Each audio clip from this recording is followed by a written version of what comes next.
పవన్ కళ్యాణ్ అన్న అలాంటి నాయకుడు దొరకాలంటే ఏపీకి అదృష్టం చేసి ఉండాలన్నా. నా ఏపీలో కొంచెం డబ్బులు అదే గత ప్రభుత్వంలో కొంచెం అప్పు బాగా చేశారు. వేస్ట్ ఖర్చులంతా ఇవి వాలంటీర్లది. ఇండ్లు లేకున్న వాళ్ళకి ఇండ్లు ఇచ్చినింటే ఈరోజు ఖచ్చితంగా మళ్ళీ జగన్మోహన్ రెడ్డి వచ్చేవాళ్ళు. పనికి రాకున్నవన్నీ చేసి పవన్ కళ్యాణ్ని 3 పెండెంట్లు 4 పెండెంట్లు అని అని అని అని అని ఆయన 2 నామాలు పెట్టుకున్నాడు.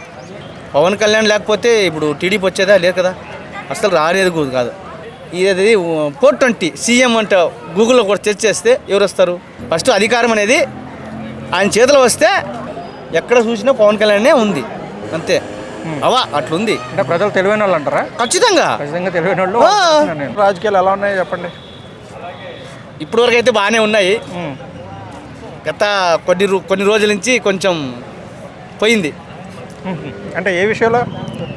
పవన్ కళ్యాణ్ గారికి సీఎం సీట్ ఇవ్వాలి, లోకేష్ గారికి డిప్యూటీ సీఎం వేయాలని అందరూ అది అనుకుంటున్నారు. కానీ పవన్ కళ్యాణ్ గారికి సీఎం సీట్ పక్కసరిగా ఇవ్వాల్సిందే, లేదా చంద్రబాబు నాయుడు కూర్చోవాలి. అటు కాదు ఇటు కాదు, కొడుకు ఇస్తే మాత్రం ఖచ్చితంగా గొడవలు అయితే అంతే. ఇంకా ఒక పెద్ద 70mm రాడ్ తీస్తారు, ఇట్లా తీసి ఆయిల్ అంటించి పెట్టడమే, అంతే. అంతేనా? ఖచ్చితంగా. ఎందుకని అతను అర్హుడు కాదా, లేకపోతే ఏంటి? పవన్ కళ్యాణ్ గారిని సీఎం చెప్తే ఇంకొంచెం బాగా బెటర్గా ఉంటుందన్న ఏంటి మీ ఉద్దేశం? పవన్ కళ్యాణ్ అన్న అలాంటి నాయకుడు దొరకాలంటే ఏపీకి అదృష్టం చేసి ఉండాలన్నా. ఆయన ఏమన్నా డబ్బులు సంపాదించుకోవడానికి వచ్చాడా? ప్రజలకి మంచి చేయాలి. అన్ని అన్యాయాలు మొన్న చూడు సిప్పు అది సీజ్ చేశారు కదా, ఎవరైనా అడ్డుకున్నారా? సినిమాలో కూడా లేదు అట్లా. కానీ ఆయన పోయి ఏముంది నేను చూసుకుంటానని చెప్పి ఆపేశాడు. ఆయన సీజ్ చేశాడు. ఆయన ఎవరైనా మాట్లాడారా? మరి వాళ్ళది ఉంది కదా, అంత ఐటమ్స్ ఉంటుంది వాళ్ళ దగ్గర, మళ్ళీ ఎవరు వచ్చి మాట్లాడారా? లేదు, తప్పు ఉంది కాబట్టి తరలించారు, అంతా దొరికింది. మరి చంద్రబాబు నాయుడు గారు ఇప్పుడు ఉచితాలు ఇవ్వము, అప్పుడే ఇవ్వలేమని చెప్పి అంటున్నారు, అది మంచి నిర్ణయమేనా?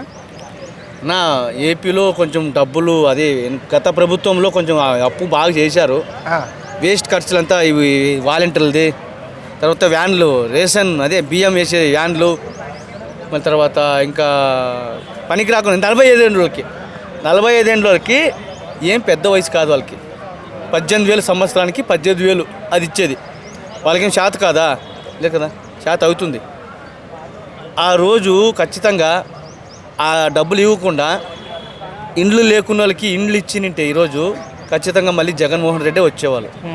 పనికి రాకున్నవన్నీ చేసి పవన్ కళ్యాణ్ని 3 పెండెంట్లు 4 పెండెంట్లు అని అని అని అని అని ఆయన 2 నామాలు పెట్టుకున్నాడు, అంతే. అంటే జగన్ బాగానే చేశాడు. అయితే ఏం చేశాడన్నా? ఎట్లా చేశాడన్నా? యాడ్ చేశాడన్నా? మరి అంటే చేసుంటే బాగుంటుంది అంటున్నారు కదా మీరు. చేసింటే వచ్చేవాడు, మళ్ళీ వచ్చిండేవాడు అంటారా? వచ్చిండేవాడు ఖచ్చితంగా. ఎందుకంటే ఏపీలో పవన్ కళ్యాణ్ అనుకున్నంత డైరింగ్ డాషింగ్ ఎవరికి లేదు. ఆయన్ని వేయాలని కూడా వచ్చారు. ఆయన పవన్ కళ్యాణ్ గారు సీఎం ఈ టర్మే చేసేలా వచ్చేసారి నెక్స్ట్ టైం చేయాలని అనుకుంటున్నారా మీరు? అంటే అన్న వాళ్ళు ఇప్పుడు పవన్ కళ్యాణ్ గారు డిప్యూటీ సీఎంగా ఉన్నారు, చంద్రబాబు నాయుడు గారు సీఎంగా ఉన్నారు, అంతే. అది కాదు, నా వల్ల కాదు, నాకు ఏజ్ అయిపోయింది, నా కొడుకు ఇస్తానంటే ఒప్పుకోరు, ఎవరు ఒప్పుకోరు. పవన్ కళ్యాణ్ లేకపోతే ఇప్పుడు టీడీపీ వచ్చేదా లేదు కదా, అసలు రానేది కాదు. పవన్ కళ్యాణ్ నరేంద్ర మోదీ దగ్గర పిలుచుకుపోయి మన ముగ్గురు ఒక కూటమి ప్రభుత్వంలో చేసుకుని మనము ఎక్కడైతే అన్యాయం జరుగుతుందో అక్కడ మనము కొంచెం డీల్ చేద్దామని చెప్పి చేస్తున్నారు. అంటే సీఎం రేస్లో ఫస్ట్ ప్లేస్లో పవన్ కళ్యాణ్ గారు ఉన్నారు. అవును, చంద్రబాబు నాయుడు గారు తర్వాత. అవును. ఇప్పుడు మీరే చూడండి, ఇంకోటి మళ్ళీ చెప్తే మళ్ళీ బాగుండదు అనుకుంటాను, కానీ ఒకటి చెప్తున్నా, గూగుల్లో కొట్టండి, ఇది 420 సీఎం అంటే గూగుల్లో కూడా సెర్చ్ చేస్తే ఎవరు వస్తారు? జగన్మోహన్ రెడ్డే వస్తారు. అందరికి ఇప్పుడు గూగుల్కి వెళ్ళిపోయింది అది. మనమే కావాలని ఏం చేయట్లేదు కదా, ఇక్కడ మనం రాసి పెట్టింటే నువ్వు ఎట్లా రాసావు నీకు గూగుల్లో సెర్చ్ చేస్తే అదే వస్తూ ఉంది. సో అంటే నెక్స్ట్ సీఎం అయ్యేది పవన్ కళ్యాణ్. ఖచ్చితంగా పవన్ కళ్యాణ్ సీఎం చేయాల్సిందే. అంతే, తగ్గేదేలే.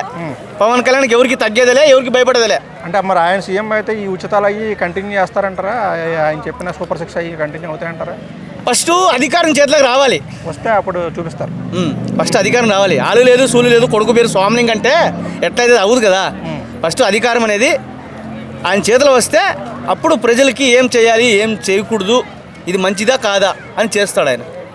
ఇంకొకటి, చాలా రాజకీయ నాయకులు ప్రజలు అమాయకులు అని చెప్తూ ఉంటారు, లేదా కొంతమంది రాజకీయ ప్రజలు చాలా తెలివైన వాళ్ళు అని అంటూ ఉంటారు కదా, అంటూ ఉంటారు ప్రసంగాల్లో. అందుకే ప్రజలు అమాయకులా తెలివైన వాళ్ళ?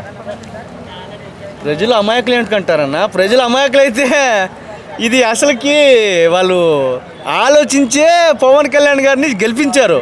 విజయవాడకి వెళ్తే ఎక్కడ చూసినా పవన్ కళ్యాణ్ గారే ఉన్నారు. పవన్ కళ్యాణ్ని నెక్స్ట్ సీఎం చెయ్యాలి అని అంటారు. ఎక్కడ చూసినా పవన్ కళ్యాణే ఉంది, అంతే. అట్లుంది. అంటే ప్రజలు తెలివైన వాళ్ళు అంటారా? ఖచ్చితంగా తెలివైన వాళ్ళు. అమాయకులు ఎందుకు అంటారన్నా? అమాయకులు అయితే ఏమే అంత లేదు కదా. ఇప్పుడు మారిపోయింది, టెక్నాలజీ మారిపోయింది కదన్నా. అప్పుడు మీకు చిన్నప్పుడు మీకు ఫోన్లు లేదు కదా, మళ్ళీ ఇప్పుడు ఫోన్ టచ్ ఫోన్ వచ్చేసింది.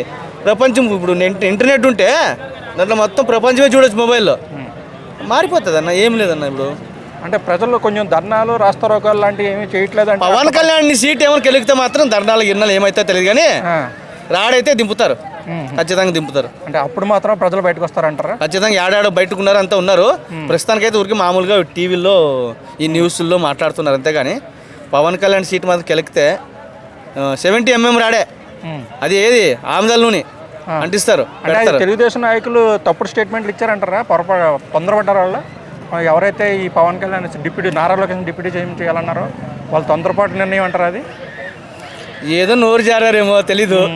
ఖచ్చితంగా వాళ్ళు ఏదైతే మాట్లాడారో తెలియదు, కానీ ఆయన ఒక వారం నేను ఫారిన్కి వెళ్తున్నాను, ఒక వారం సీఎంగా ఉండాలి అని చెప్పేసి అన్నారు.